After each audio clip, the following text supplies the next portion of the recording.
ছেলে মানুষ মানে 5 মিনিট। ওটাই মেয়েদের সামলাতে 10 মাস 10 দিন লেগে যায়। একদম বাম্পার মারছেন এবার।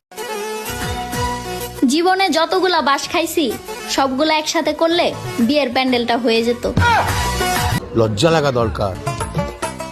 আচ্ছা বলি বৌমা, যেখানে সেখানে থুতু ফেলো কেন গো? কেন আমার থুতু ফেলা নিয়ে আপনার কি সমস্যা? থুতুটা যেখানে সেখানে না ফেলে একটু জায়গা মতো ফেললে আমি ততদিন একটা নাতি নাতির মুখ দেখতে পারতাম। তো গাইস, আজকের ভিডিওটা সাজানো হয়েছে অস্থির বাঙালির অস্থির সব হাস্যকর কাণ্ড নিয়ে। তাই এই ভিডিওটা দেখে আপনারা হাসতে হাসতে মাটিতে করাবেন। তাই ভাই ভিডিওটা স্কিপ করা যাবে না, ভিডিওটা শেষ পর্যন্ত দেখতেই হবে, কারণ স্কিপ করলে যে আপনারা বিনোদন মিস করবেন। তবে হ্যাঁ ভাই, ভিডিওতে যদি এখনও লাইক না দিয়ে থাকেন অবশ্যই ভিডিওতে একটা লাইক করে দিবেন, আর চ্যানেলে প্রথম হলে মাস্ট বি ভাই সাবস্ক্রাইব করে রাখবেন। এই মেয়েটাকে এই তোর এইগুলোই না আমার পছন্দ হয় না। আর ও আমার পিসির মেয়ে, ছোটবেলায় আমরা একসঙ্গে খেলেছি, খেয়েছি, পড়তে গেছি, কত টাইম কাটিয়েছি। কোন হয় আমার? আচ্ছা ভাই, আপনারা বলেন তো, খালো ছেলেদের কি প্রশংসা করলো নাকি বাস দিল? আপনারা একটু নিজের চোখে দেখেন ভাই, আমি তো ভাই বুঝতে পারতেছি না। বিয়ে করার জন্য আপনার কিরকম ছেলে পছন্দ, ফর্সা ছেলে নাকি কালো ছেলে?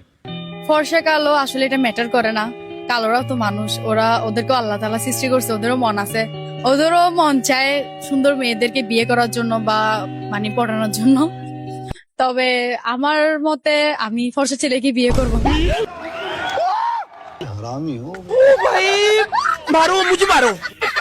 ভাই রে, কি যুগ যে আইলো, যেভাবে এখন প্রপোজ করতেছে এইভাবে যদি প্রপোজ করে তাহলে তো ভাই শ্বশুরের ভালো ধরনের খাট দিতে হবে, নাইলে সত্যি সত্যি খাট ভেঙে ফেলবে এরা।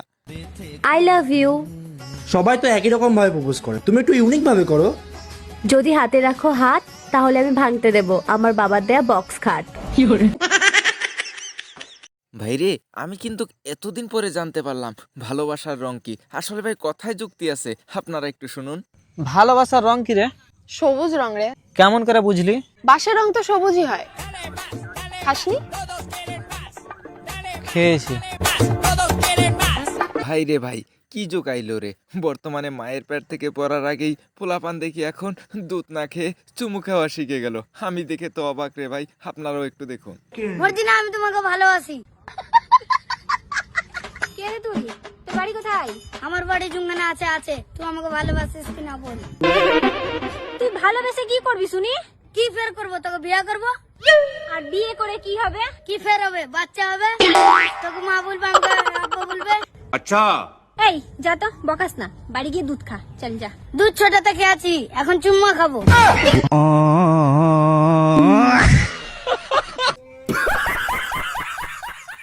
ভাই রে, নতুন বউ আনছে আমার ভাইয়ের জন্য, কিন্তু ভাবি যে যেভাবে ইংরেজি বলে তা শুনে আমি তো অবাক। চলুন একটু শুনে আসি কিভাবে ইংরেজিতে কথা বলে আমার ভাবি।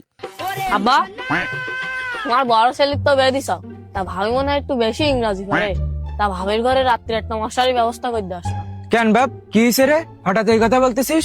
হ্যাঁ বারা, রাত্রি মনে হয় ভাবির মশা কামড়ায়, আর রাত্রির ভাবি ইংরাজিতে কবি গায়, আহ উ এস বেবি আহ আহ।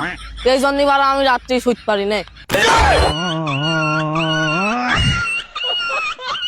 ভাই রে, একটা জিনিস আমার মাথায় কাজ করে না, মাত্র 100 টাকার জন্য কেউ বয়ফ্রেন্ডের ছাইরা দেয়? ভাই মেয়ে মানুষ আসলেই আজব জিনিস একটা। এক্সকিউজ মি, আপনি কি 100 টাকার জন্য আপনার বয়ফ্রেন্ডকে ছাড়তে পারবেন?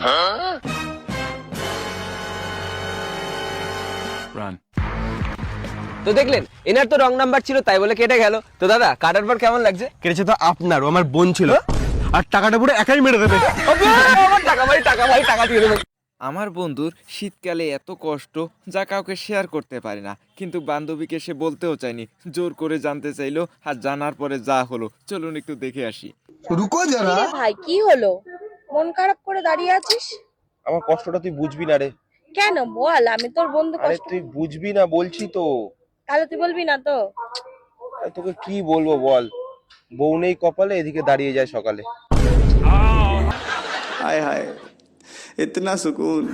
ভাই রে, একটা দুঃখের সংবাদ, অনেকদিন পর্যন্ত আমার বন্ধুর সাথে সম্পর্ক করে এখন বলতেছে সে নাকি বিয়ে করতে পারবে না। কিন্তু কেন, চলুন একটু দেখে আসি। করে রেখেছে গাড়িটা। আছি কি রে পূজা, এতদিনের সম্পর্ক আমার ছেলের সঙ্গে, তুই নাকি বলেছিস আমার ছেলেকে তুই বিয়ে করতে পারবি না? হ্যাঁ বলেছি বিয়ে করতে পারবো না, কারণ আপনার ছেলে দুধ আলা।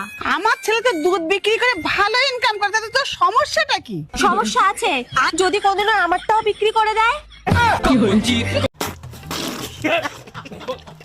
তো গাইস, একটা ভিডিও বানাতে অনেক কষ্ট এবং অনেক পরিশ্রম করতে হয় শুধুমাত্র তোমাদেরকে একটু বিনোদন দেওয়ার জন্য, তোমাদেরকে একটু হাসানোর জন্য। কিন্তু একটা ভিডিওতে লাইক দিতে তোমাদের কোনো কষ্টই হয় না, তোমাদের কোনো পরিশ্রমই করতে হয় না।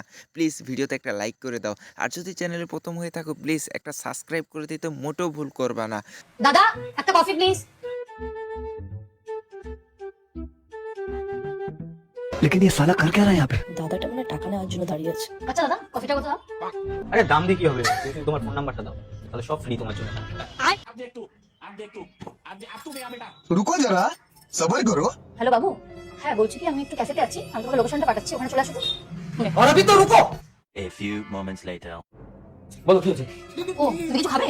না না খাবো না, খাবো বল বল। আরে বাবা এখানে তুমি যা ইচ্ছা খেতে পারবে, এখানে সবকিছু ফ্রি, শুধু ফোন নাম্বারটা লাগবে আর কিছু না। কি বলছিস তোমাকে? এই বলবো। ঠিক আছে সব অর্ডার করে দিয়েছি।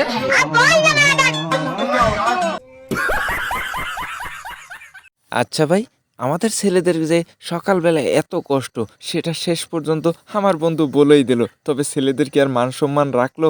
ভাই চলুন তো একটু শুনে আসি যে আমাদের ছেলেদের সকালবেলা এত কষ্ট কিসের। তুই এরকম কেন রে? রোজ সকালে ঘুম ভাঙার পরে আমি ফার্স্টে ফোনটাকে উঠিয়ে তোকে আমি মেসেজ করি, I love you, I miss you, good morning. তুই কোনো রিপ্লাই দিবি, কোনো সাইন করবি না? কি ভাই আনরোমান্টিক বয়ফ্রেন্ড আমার। আমি ছেলেদের কষ্ট তোরা বুঝবি না, তুই কেন বিলবিল কোনো মেয়ে বুঝবে না। সকালে আমাদের কি সিচুয়েশন থাকে, তুই ঘুম থেকে উঠে কি করিস? ফোনটা উঠিয়ে বাবু শোনা এগুলো করি, আর আমরা কি করি জানিস? আমাদের যেটা উঠে থাকে না, এটাকে নাবাতে 15 মিনিটের মতো লেগে যায়। সালা পায়খানা পেলেও চেপে রাখতে হয় তোদের হাত দিয়ে, যাতে বাড়ির লোক না বুঝে যায় ওটা আমাদের এই হয়ে আছে। এসব কষ্ট তোরা বুঝবি না। দেখেন ভাই, এই ভাইটি ভিক্ষা করতে আইসা এমন দোয়া করলো যে দোয়া আমি কেন ভাই পৃথিবীর কেউ বুঝবে না। এমনকি ভিক্ষক যে দোয়া করলো সে নিজেও জানে না কি করলো সে। চলুন একটু দেখে আসি। আল্লাহ তুমি নঙ্গ জমানা নামা তো আলাম মামে নাঙ্গ জমা তো আলাম মামিন। আল্লাহ তুমি নঙ্গ যাও মামে নাঙ্গ জমানা নামা তো আলাম মামিন। আল্লাহ তুমি নঙ্গ যাও মামে নাঙ্গ জমানা নামা তো না সরে যা। তাহলে দোয়া যে করলাম কি কইলা আমরা তো বুঝলাম না কিছু। আমি তো বুঝি না। আমার বন্ধু উন্নত মানের বাদাম কিনে এনে কাকিমাকে খাওয়ালো, তারপরে যে বাসটা খেলো ভাই, দেখে আমি হাসতে হাসতে শেষ। আপনারাও একটু দেখুন। কি রে কি খাচ্ছু? এটা একটা উন্নত মানের বাদাম, এটা খেলে অনেক দিনের পুরানো কথাও মনে পড়ে যায়, আর এটা খেলে বুদ্ধিও অনেক বেড়ে যায়। আমিও তো সবকিছু ভুলে যাই, আমাকেও দে দুটা। ঠিক আছে। কতদিন ভেবেছি শুধু। আগের বছর জানুয়ারি মাসের 12 তারিখে তুই আমার কাছে 700 টাকা ধার নিয়েছিল নি? সালা স্পেশাল বাদাম খাইয়েও বিপদ হয়ে গেল। টাকাটা কবে দিবি? দিচ্ছি। ভাই রে কি বলবো দুঃখের কথা, আপনারা একটু বলেন তো এদের কি অস্থির বাঙালি বলে না অস্থির বেকুব বলে? চলুন একটু দেখে আসি। ডাকলা কেন হঠাৎ? একটা কথা বলার ছিল। বলো। আব্বু তোমাকে খুব পছন্দ করছে। এখন আর আমার পক্ষে সম্ভব না। কেন বেবি, কি হলো তোমার আবার হঠাৎ? তোমাকে ভালোবাসি, আর বিয়ে করলে তোমাকেই করব। তোমার আব্বুকে বলো আমাকে ভুলে যেতে। তো গাইস, আজকের ভিডিওটা এই পর্যন্তই। ভালো লাগলে একটা লাইক করে দিবেন, আর যদি ভাই চ্যানেলে প্রথম হয়ে থাকেন তাহলে অবশ্যই সাবস্ক্রাইব করে দিবেন, আর যদি অলরেডি সাবস্ক্রাইব করে থাকেন তাহলে আপনাকে অসংখ্য ধন্যবাদ। শোনো না, হ্যাঁ বলো। এই পূজায় আমাকে কোথাও ঘুরতে নিয়ে যাবো না গো? যাইতে তো ইচ্ছা করতেছে, কিন্তু মানিব্যাগ ফাঁকা, কোনো টাকাই নেই। ওই দেখি মানিব্যাগটা। আমি এক কাজ করি, আমার পকেট থেকে ওর মানিব্যাগে 500 টাকা ঢুকাই দিই, তারপরে দুজন মিলে ঘুরবো এই টাকায়। এই তো তোমার মানিব্যাগে 500 টাকা আছে। ও এই টাকাটা তো আমার মা দিয়েছে, দাও খরচা করতে বারণ করেছে এই টাকাটা। আবে তাহলে